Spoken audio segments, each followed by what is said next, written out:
Hello, everybody. Welcome back to my channel. First I want to say Happy New Year. It is 2023, a new year, and I feel blessed. I feel positive. I just feel real good. And this is the first episode of my channel of this year, and I'm looking forward to keep getting better, keep improving this channel, keep bringing y'all valuable news that you want to hear, stuff you want to talk about, stuff you want to debate with, bringing on more guests. You're going to see more guests on my podcast. You're just going to see new stuff, more improvement as we keep going along. And I want to start off by saying from a Monday night game that happened last night with Bills second-year player DeMar Hilton, that prayers to him and his family, because he had a cardiac arrest after a play that he made a tackle against the Cincinnati Bengals receiver T. Higgins. And I condone the NFL for making the right move of canceling the game and letting his teammates and family be with him and focus on him, because the game really is not that important versus somebody's health and life that's on the line.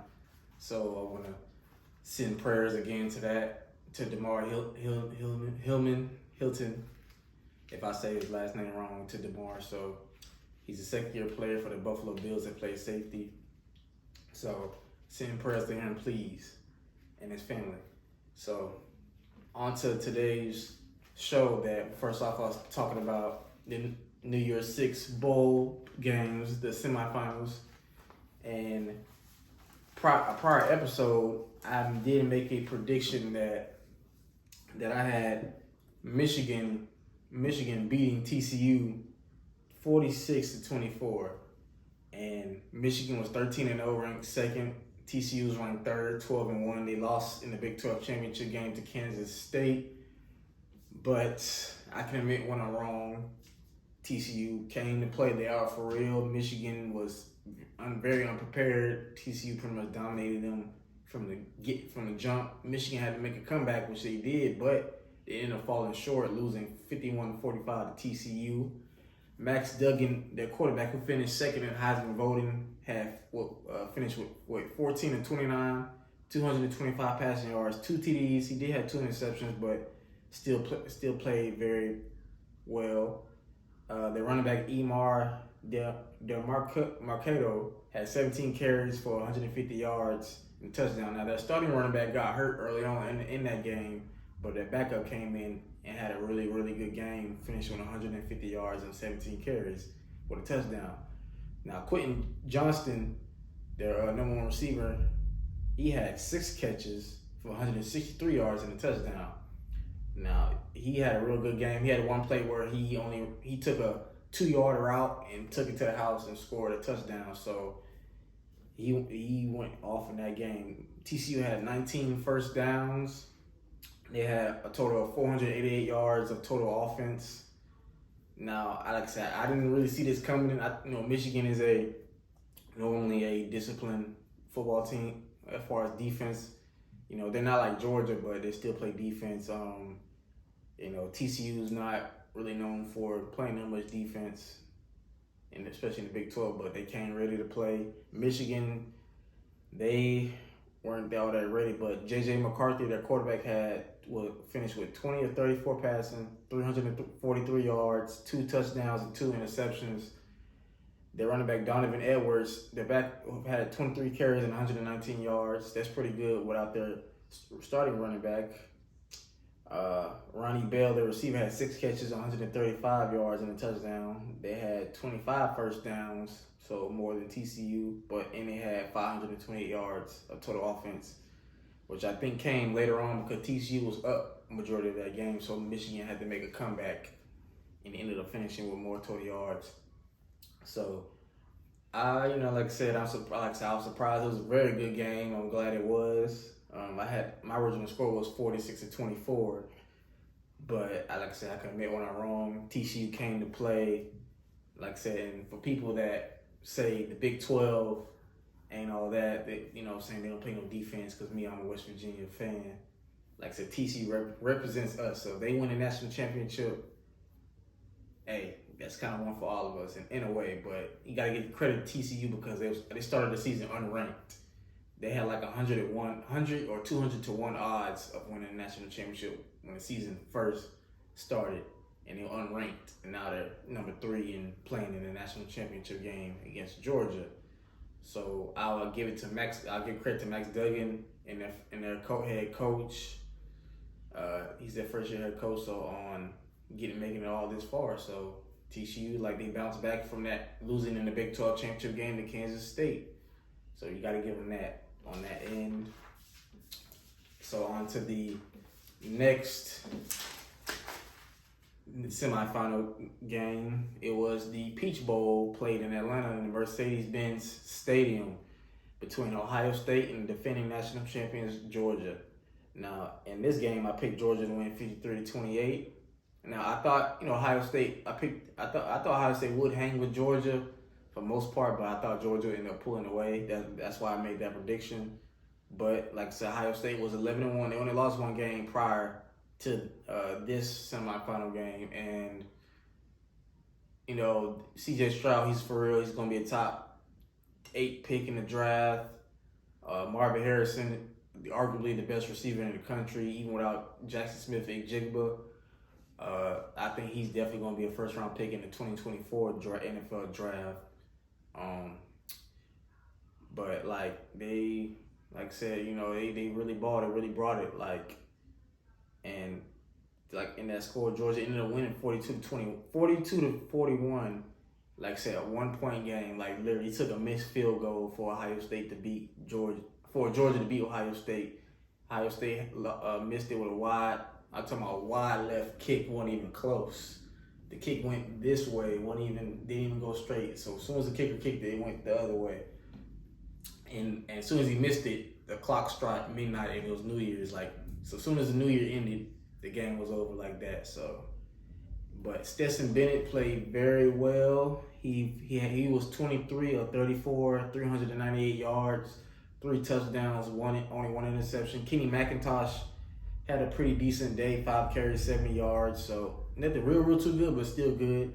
Aaron Smith had 3 catches for 129 yards and a touchdown. Georgia had 22 first downs and had over 533 yards of total offense. Ohio State, C.J. Stroud had 23 of 34, 348 yards, 4 TD passes, no picks, so he pretty much had a real great game. Dylan Hayden had 9 carries for 43 yards, so they didn't really run the ball too much. Ime Ibuka had 8 catches, 112 yards, and a touchdown. Now, Marvin Harrison was balling in that game till he got knocked out of the game, which you could argue it was targeting, but from what I've seen, I think it was a legal hit because he used his shoulder and to try to hit his shoulder, so I don't think he was trying to target his head. Ohio State had 24 first downs, so 2 more than Georgia did. They had 467 total yards of offense. And again, this game, it was very possible for Ohio State to beat Georgia. It was literally close, and I thought it was over. I thought Ohio State was going to win, but Georgia survived. They're defending national champions for a reason. Stetson Bennett, you could say he's arguably one of the most clutchest college football players of all time, especially at quarterback position. And I think that we're going to have a real good national championship game after looking at both these stats from both of these semifinals playoff games. Now, as far as my prediction, like I said, I'm gonna say it's gonna be closer. After watching both games, I'm gonna say it's gonna be closer than most people think, because I ain't gonna lie, I underestimated TCU a little bit against Michigan, well, a lot of it. And I'm going to say Georgia's going to win 36-28. I would say Georgia win 36-28 against TCU, and they repeat as national champions and finish undefeated. So, and be the first college football team to repeat as national champions since Alabama did it in 2011-2012 in the BCS era. And that's when Nick Saban. So I think Georgia will be the next dynasty college football program. I think Alabama got some competition. It's not gonna be no more Alabama dominating every year in the SEC or going to the national championship every year. Even when the college football playoff expanded in 24 to 12 teams, I think Alabama gonna have some competition, especially with Georgia. And Georgia's recruiting class is number 2. They're right behind Bama, but they're right up there with them. You have Deion Sanders at Colorado. He's gonna be there. You have Lincoln Riley at USC, so it's gonna be some competition for Alabama to repeat and come back to the mountaintop as national champions. So yeah, again, I got Georgia 36, TCU 28 in the national championship game. That will be next week, Monday, and in LA. So y'all check that game out. Let me know your predictions. And like I said, enjoy the game. It's gonna be, I think it's gonna be a real great one on that one. Now, on to the next topic. We're gonna talk about the NFL playoff spots.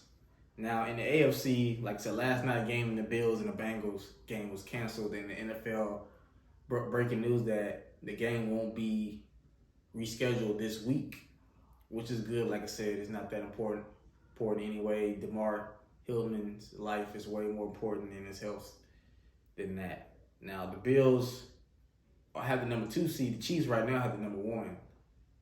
But the Bills clinched, the Chiefs have clinched, the Bengals have clinched. The Jaguars have to win or have to win against Tennessee, so that them two going to fight for the division. So if whoever wins that game will clinch a playoff spot and clinch the 4th seed. Baltimore has clinched, my Chargers have clinched. Bolt up, by the way. The Chargers will be the number 5 seed, or the number 5 seed right now, and Baltimore's 6th. Now, if the Chargers beat the Broncos, they'll be the 5th seed, and they will most likely probably play the Bengals. Maybe they'll play the Jaguars or maybe the Bengals, depending on if they lose or what happens, or the Chiefs or the Bills. So this last week regular season is very important of seeding of who plays who. But if it started right now, my Chargers will play Jacksonville. Now, there's only really one other player spot besides the 4th seed that's available, which goes to the AFC South winner of that. And for the 7th seed right now, the Patriots are right now slotted in the 7th seed, but they have not clinched. In the hunt, you got the Steelers and the Titans. So it's between the Patriots, Steelers, Titans, and Dolphins that are fighting for that final playoff seed. And for that to happen, for the Dolphins to clinch the 7th seed, they need to beat the Patriots, which they lost to. So now they have to beat the Jets, but they also need help. They need the Patriots to lose, and most likely probably they're gonna need the Steelers to lose also. Now the Jets are eliminated because they lost to Seattle. The Patriots beat Miami, so they're going to have to beat Buffalo, which is not going to be easy at all to beat pretty much the top seed in the AFC, number 2 seed in the AFC. So, but if they lose, they're out.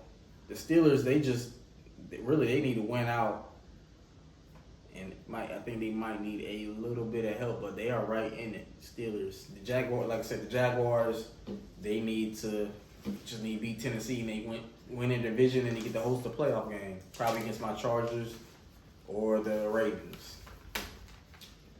Now for the NFC, every seed besides the 7th seed is clinched. The Eagles clinched, the Vikings, the Bucks, Cowboys, the Giants are all in.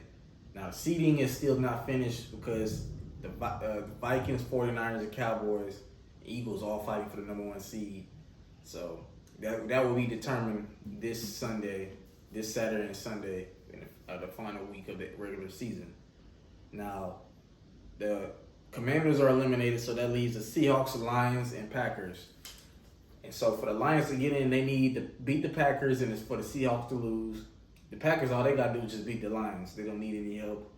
The Panthers are eliminated. The Seahawks must beat the Rams, and for the Packers to lose to Detroit, for the Seahawks to get in for the 7th seed. But really, the Packers are in the driver's seat, and that will be a Sunday night matchup between the Packers and Lions, which I look forward to see who gets in that one.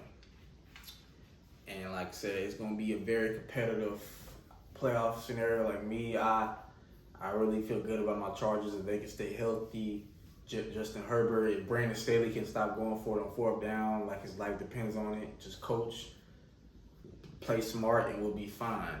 Now, me, I like my Chargers as a dark horse, but I'll probably pick the Chiefs or the Bills to come out the AFC, but I'll have to go with the Chiefs probably because Mahomes is playing very well, even without Tyreek Hill, and Andy Reid is a Hall of Fame coach. The NFC, I like the Eagles if they can get back. If Jalen Hurts comes back healthy and some other players do, they will come out. They will come out. If not, I like the 49ers to come out the NFC. So, and rest in the Super Bowl. So my Super Bowl pick will be the Eagles and the Chiefs. That's my prediction right there. Or Chiefs 49ers, but I'm going Eagles Chiefs. And I think I look forward to this weekend, this final Saturday and Sunday of NFL regular season football. There's going to be a lot of playoff implications that stand. And so, yeah, I just want y'all, like, well, if your team has clinched, you good. But if you're not, maybe next year, me, like I said, my Chargers clinched. It feels good to be back in the playoffs as a Chargers fan. And I will be watching that playoff game very, very closely, because I want to see where Brandon Staley's headed. And we got a superstar quarterback in Justin Herbert, and I don't want his prime to be wasted. So, yeah, but with that being said, I really do hope that y'all enjoy the national championship game next Monday, and enjoy the NFL regular season this Sunday. And I'll catch y'all next episode.